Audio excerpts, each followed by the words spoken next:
What's going on YouTube? JT's Reborn here, and welcome back to another edition of my Godzilla comic book reviews. And in this video, I'm going to be talking about Godzilla Monsters Protectors Summer Smash. That's right, Monsters Protectors is back for one final issue to wrap up everything.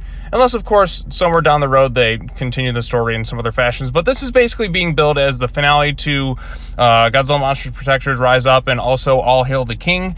And yeah, so this is it. This is the big finale of the whole thing. It's the same creative team who's been involved the entire time. So writer Erik Burnham and then artist Schoening. And yeah, this is it. I can't believe I've been covering this series since 2021, which I'll leave a link in the description for everyone to kind of check out the playlist for all the videos if you want to hear my thoughts on every issue leading up to this finale right there. So yeah, we're right here, Summer Smash. So this one, of course, same creative team. Let's go ahead and summarize quickly what happens, and then I'll give my overall impressions of it. I think, like I said, with this particular series, it's a nice series for younger readers. It's geared towards kids, and if you need something that's kind of lighthearted, Godzilla-fueled, and I think it'll appeal, like I said, to younger viewers. Even to older fans, too. There's still a lot to like in here, too, with the kaiju action.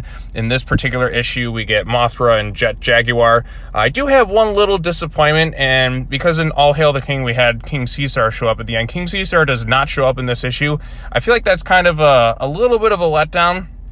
But we do get Jet Jaguar, and I love Jet Jaguar. But like I said, since this is the conclusion to everything, I feel like it would have been a better way to kind of wrap things up to see how, because even at the end of the previous arc, we had Cedric and we had Karen, who were kind of like tension fueled, if you will, with each other, and they kind of were on okay terms, but I would like to have seen that kind of fleshed out a little bit more in this particular storyline. I mean, then again, though, it is very fitting for King Caesar because he shows up for one thing and then he never shows up for the other. I mean, think back to the original Godzilla versus Mecha-Godzilla back in '74. King Caesar is there at the end of the movie, and then we get to the following film, Terror of Mecha-Godzilla. Who's not there? King Caesar. He's just kind of laying around taking a nap, like, all right, I did my part. Everything after there, you're kind of on your own. So that always, so it feels kind of fitting that he's not showing up for this particular thing. But anyway, so again, much like the other issues, Cedric is here on his MeTube C vlog. This is the last vlog for this thing. I always kind of looking at the recommended stuff, the various Easter eggs right there.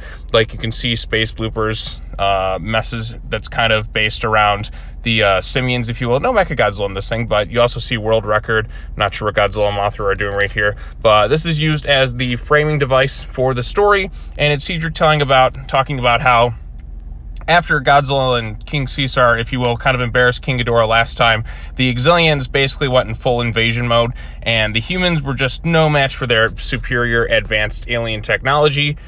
And so they were basically giving the Earth an ultimatum, like, okay, you got a month, we're taking over, you're going to have to accept the status quo.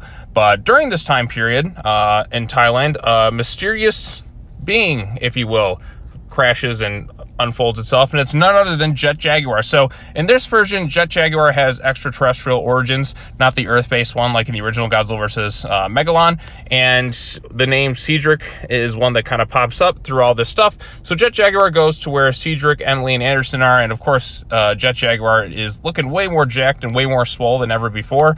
I love Jet Jaguar. He is one of my favorite Godzilla characters. Just, he has that endless smile. He's just so likable and so appealing. He was probably the best part of Singular Point as well. He just steals the show whenever he shows up. So, of course, he also has the ability to kind of grow and shrink, like in the original film, if you will. He also communicates via sign language, which Emily's the only one who really kind of understands the whole process, and they're kind of communicating together, and they got to figure out what's going on because, like, the Xiliens are showing up. They also bring in King Ghidorah, or Mecha-King Ghidorah now. So, if you remember at the end of the last issue, they found the remains of King Ghidorah and we're going to upgrade him to be even more powerful. This, of course, wakes up Godzilla, and they got to find a means to stop him. So the combined might of Godzilla, Mothra now, who was pretty incapacitated, if you will, in the previous stuff. And like I said, I like Mothra's design. Well, actually, Mothra did show up beforehand if I'm not mistaken.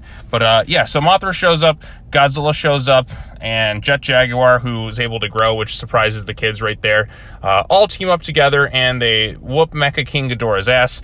Jet Jaguar, of course, is being a bit of a show-off with some of the cool stuff that he can do, and eventually they all kind of work together, take things out. There's some beautiful-looking comic book, colorful action right here, with all of them showcasing their different abilities. Then Jet Jaguar flies into space with Mecha-King Ghidorah and just yeets him out of existence, if you will. That part to me was always really cool. And of course, Godzilla and Mothra come in, kick some ass, and take out the Xiliens. And Godzilla kind of goes off on his own. Cedric's a little bit upset by the end of it, because now his connection with Godzilla is like, Godzilla's kind of go off into a slumber, and the next time he rises will be if humanity acts up. So Cedric's kind of, him and the kids are kind of the hope for the future. Like, hey, look, we got to keep things in check, otherwise we're going to really piss off Godzilla. So there's still that sort of link between them together, but Godzilla is there to restore Earth's balance if things go out of whack. But they also mention, hey, if things go wrong, Mothra will be there to protect. Jet Jaguar will as well. And King Caesar if things go awry, which, by the way, King Caesar should have been in this thing. That's my saying. Like, if it's the conclusion of this whole thing, King Caesar and Karen were a big part of the All Hail the King thing. I feel like they should have shown up again. But again, the series wraps itself up in a nice little bow.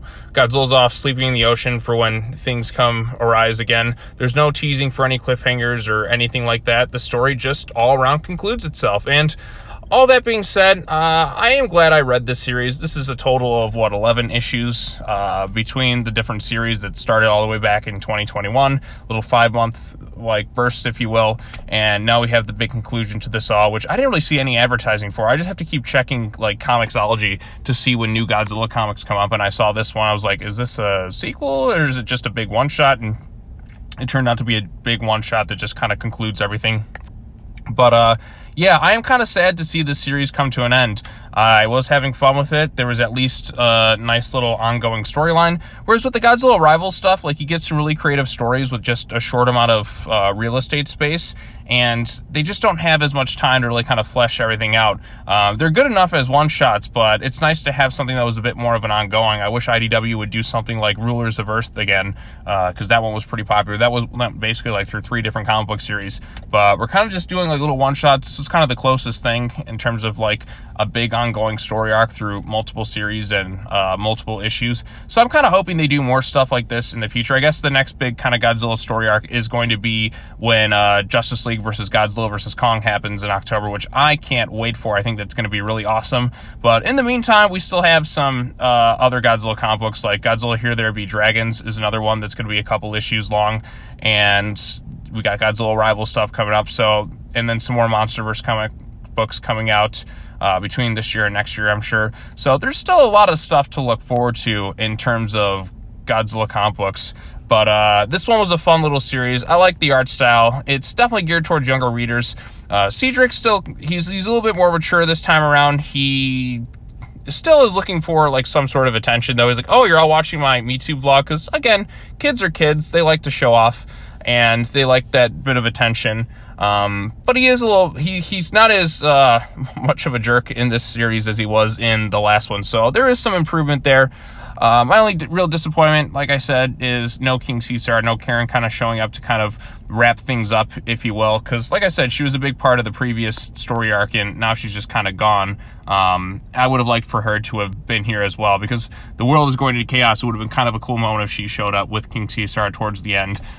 Just to kind of, it would have felt like a more proper conclusion with this thing. But still, we got Jet Jaguar, so that's a plus. I didn't really expect him in this series. I know he's on the cover right there, but as I was reading, I completely forgot about the cover because it just popped up in my recommendations, or Comixology, if you will, this morning. So I just kind of was glancing, I'm like, oh yeah, Jet Jaguar's in this thing. So my mind just kind of blanked out. It was earlier in the morning when I read this thing, but now we are here. But anyways, so I like Godzilla Monsters and Protectors. I think it's a fun little series. It's good younger reader material, and even for an older fan like me, this is just a nice lighthearted series. It doesn't take itself way too seriously.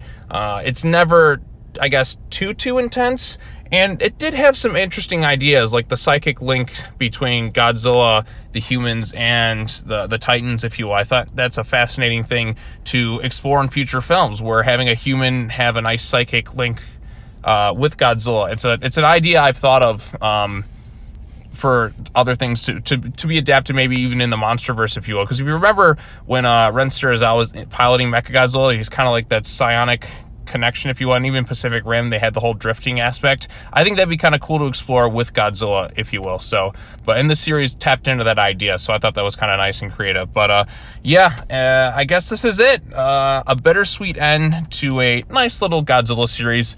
I am going to miss it. It was a nice little surprise that I was getting a final issue here. I do kind of hope they do bring it back at some point, but if this truly is the end, then what a ride it was, all the way back to 2021 till now. So I think I'm like the only person who's really talked about this comic book, at least on YouTube. I haven't really seen, or maybe somebody has covered the series, but I haven't really seen it get as much attention as I think it deserves, with a lot of the other IDW stuff too. I mean, a few of them get attention, but I think they deserve a little bit more recognition, if you will. At least this Monsters and Protectors series. I think it's a good series for younger readers that kids can pick up no problem. So yeah, just need a little bit more promotion, IDW. I've barely ever seen anything promoted in terms of these comic books. Maybe I'm just not following the right accounts, but I have never really seen anything being talked about with this stuff. The Godzilla vs. Power Rangers one I did, not so much some of the other stuff, but yeah. All right, well, I feel like I have rambled on quite a bit. I hope everybody has a very pleasant day. Thank you so much for watching this video. If you're interested in more Godzilla stuff, be sure to check out the channel. I'll have a big playlist for all the Monsters and Protectors now that the series has come to an end. And I'll be back again to talk about more stuff. I got a G-Fest video, and I'm sure there will be other Godzilla-related videos that'll come up along the way. So if any of you have any questions or any responses or have any thoughts or inputs on Monsters and Protectors as a whole, let me know what you thought in the comments section down below. Be sure to like this video, share it with your friends, subscribe to the YouTube channel for more content, hit the bell for notifications, all of the fun stuff. And as always, take care now. Bye-bye then, and I will see you all in the next video. Peace.